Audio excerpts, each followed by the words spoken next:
Hello everybody, welcome back to my channel. My name is Queenie. For those who don't know me, reviewing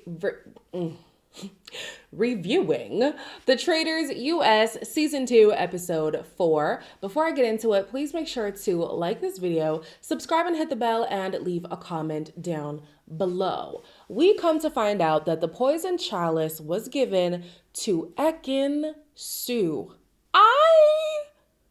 Why would you do that? I love you. Love you. I would never think you were a traitor. Neither of you know? No. Oh, We don't even know if we got anyone. Ekin-Su. She's the only person that I Lord, not could think of to. Ekin-Su is such a loud character, and I know that some people think that, oh, it's her just trying to, overplay the game maybe to blow off the suspicions. But no, she's just too big of a, she is a big shield, a big target. Why wouldn't you want to keep her further in the game? And now this incriminates Phaedra, and honestly, Phaedra was the star of the episode today. Parvati just incriminated freaking hell. Parvati just incriminated Phaedra because Phaedra voted for Ekin in the last roundtable deliberation thing. Also, how are the two traitors? I know that Dan is working with Parvati more than he is with Phaedra, but how have y'all just let Parvati go rogue and do her own thing? So y'all are just like these passive players. Like, Dan, I expected more from you. Phaedra is really gonna kick it up this episode, but Dan, come on, sir. What is going on? On top of that, people are now starting to realize that the housewives are in cahoots. Everybody from Bravo is still here. I mean, I'm sensing a little pattern here. Everyone that's been murdered has been my circle. Oh my God. That's the only link. So you have Phaedra, who is catching the heat because potentially people will piece together that she's the one who voted for Ekin the day before. And then now people are seeing the housewives as a unit. It's not looking good. Maybe Phaedra will have to come for one of her own. Highly doubt that's going to happen, but you've got to make it seem like, there is no loyalty between the traitors and the rest of the housewives. If there's only one housewife as a traitor, you know what I'm saying?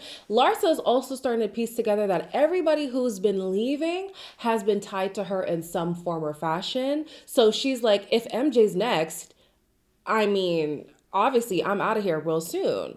And then people are now starting to suspect Larsa too, but I'm like, is Larsa really going to kill everybody who's tied to her?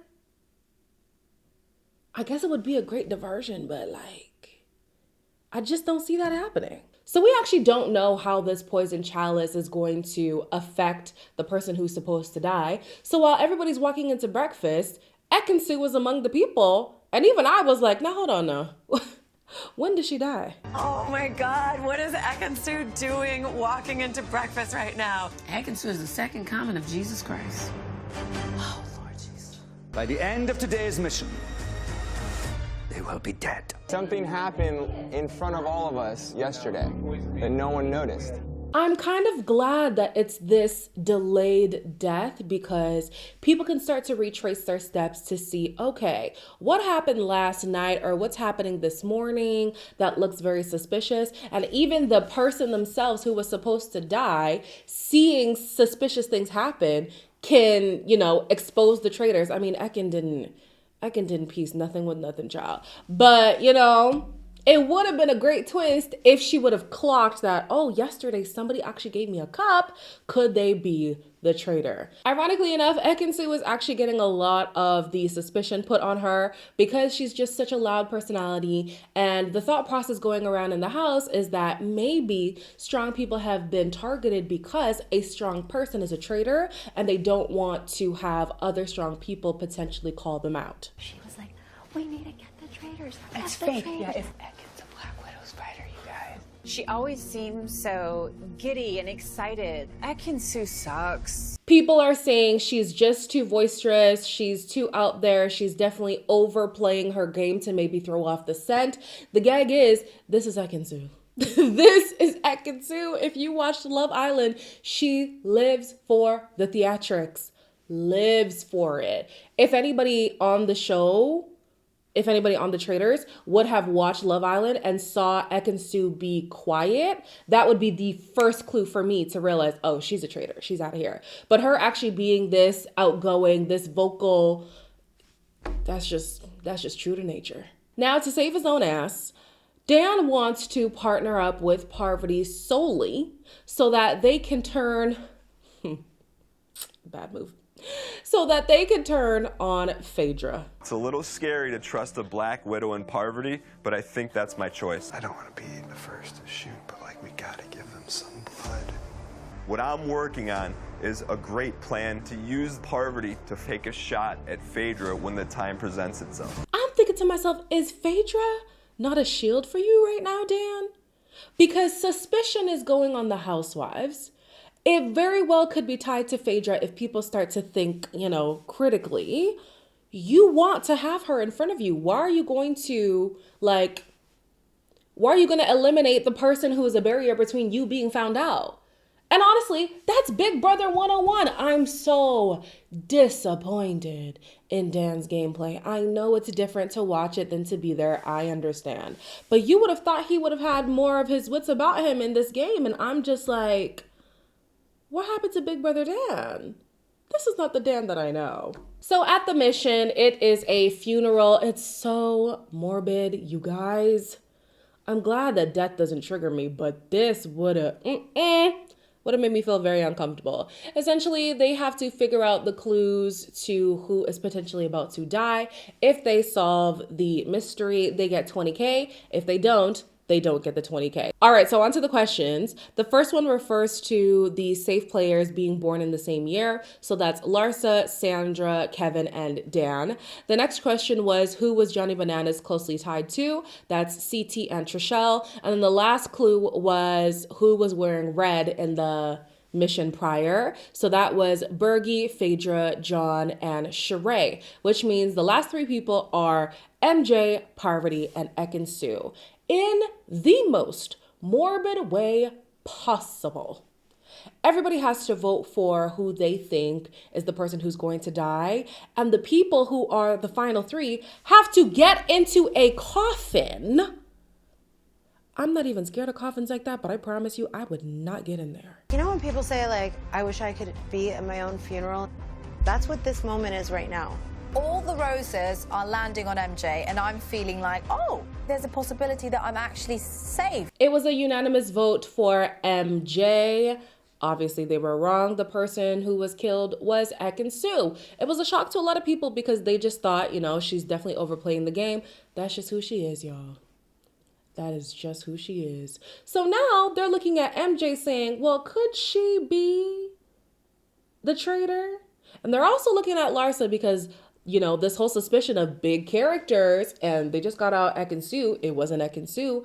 Larsa would be one of the other big characters, very vocal players. Could it be Larsa? Larsa is seemingly at the head of the alliance for the Bravo women. So she is thinking that of the men, the strongest people would likely be Dan and CT. Now, I thought she was saying like strong as an alpha male type. Oh, bravado. Oh, I'm here. Look at me. I'm a man. Rather than strong gameplay. Because why would you group Dan and CT together? Anyways, she thinks it's them. Sandra is actually aligned with the challenge type show people rather than the reality show people. So she's like, oh, I'm not having that. My strategy at this point is to continue to be the housewife's best friend. This one's the alpha. Getting with all the big guys doesn't need him. Because guess what? He could do it on his own. It was between you and CT, and she decided to go for CT because he's the bigger alpha male. Just now, it just happened. I honestly don't know why the Bravo women were having the conversation in mixed company. Obviously, they don't know that one of them is the traitor, but the least you could do is keep the conversations between you and your alliance.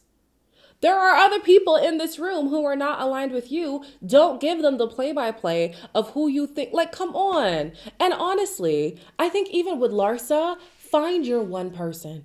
Even within, well, she's gone now. But even within your alliance, have your sole trustee. because you're telling too many people. You literally don't know how many traitors there are. There could be one, there could be seven. Pick one person who you trust and keep it pushing, because you're talking to too many people. At the round table, Larsa gets called out immediately by Janelle, because one thing we know about Janelle, she does not care to step on toes, okay? You gonna get this work from Janelle. Obviously, Larsa is on the defense. Marcus was murdered. You said cheers to Marcus. I toast to everyone. Cheers to Marcus. Cheers to everyone. I think the cheers was weird. You're telling me that's weird? Another big guy that's murdering these people is doing it because he doesn't need them. Why does it have to be a big guy? I think you're giving me too much credit. You are the head of the How snake. do you know I'm the head of the Because I snake? know. I loved everything about this round table, honey. Everybody was accusing everybody. I'm tired of this whole kumbaya thing. One thing I love about strategic games is when people play a game for themselves. People think Janelle is selfish, and in the game she is, but at least she's doing what she wants to do. Everyone, play for yourself. Self-preservation before anything else. Like, come on. So I do like that a lot of names are now being thrown around. It's not just a unanimous vote every single time. This is great. So Parvati is now going to call out the housewives, saying that they are clearly an alliance that's not going to turn on each other. She's aware that she's planning on turning on Phaedra. Phaedra was not aware that this was going to happen. Who has the capacity to perform this part is actors, I think housewives as well. You're looking at me like I murdered my boyfriend and all my closest friends? Well, it's possible. Yeah. The only person I've worked with in this room is Tamara and Sheree. Everybody else is a stranger. Don't do that, Parvati. The way I would be irate if I were Phaedra, because I think Phaedra's been trying to be nice. She's been trying to be cordial, you know. As long as you don't come for my friends, y'all could do whatever you want. That's why she wasn't even taking part in the poison chalice thing, which she should have, because she should have seen where the thought process of your other traitors are. And they are traitors, honey. They have no loyalty to you either. They can turn on you as well. Isn't that what they did last season with Cody Cal Fury? I always want to say California. Cody Cal Fury. Didn't they turn on him too? Yeah, the traitors have no loyalty. So Phaedra, yeah, girl, you're going to catch a stray real quick. They ended up voting out Larsa. As we know, Larsa was not a traitor. So yeah, the faithfuls are doing a piss poor job. But honestly, so are the traitors, because Phaedra, oh, she has some words to say to the other traitors. For you to go in there and try to throw me under the bus, but when you do stuff like that, it brings attention to me. We can be in this game together, but you're going to play fair. What she did tonight was unacceptable. I kid you not, I'm going to start watching Housewives. I know Phaedra's not on there anymore. Y'all were saying that she's on Medicine, married to Medicine. Who's she married to? Yeah, apparently she's on Married to Medicine now. This woman is an attorney, is she not? You're going to come for an attorney? I mean, I don't know how credible she is, because hasn't she been caught in some lies and stuff too? So, I'm not sure. But Phaedra now has a light under her ass, a fire under her. It's a fire, right? They've now lit a fire under her ass. And she's like, don't play with me, because I've been playing nice. I've been playing nice. And clearly you want to come for me. I'm not going to let that happen. So now that Phaedra has clocked what's happening between her and the other traitors, I wonder what their dynamic is going to be going forward, because they could turn on her in the deliberation, but she has a bigger alliance as it stands right now. She does. And you can't vote in the deliberation for a traitor, can you? I don't know if you can. I've only watched season 1 of the US. I'm sure other people have seen, you know, all the different iterations. If you know, let me know. Could they just do a mutiny? That would kind of be interesting, can't lie. I'm liking this season, child. I am fully invested. So as always, please make sure to like, comment, share, and subscribe, and I'll see you in the next one.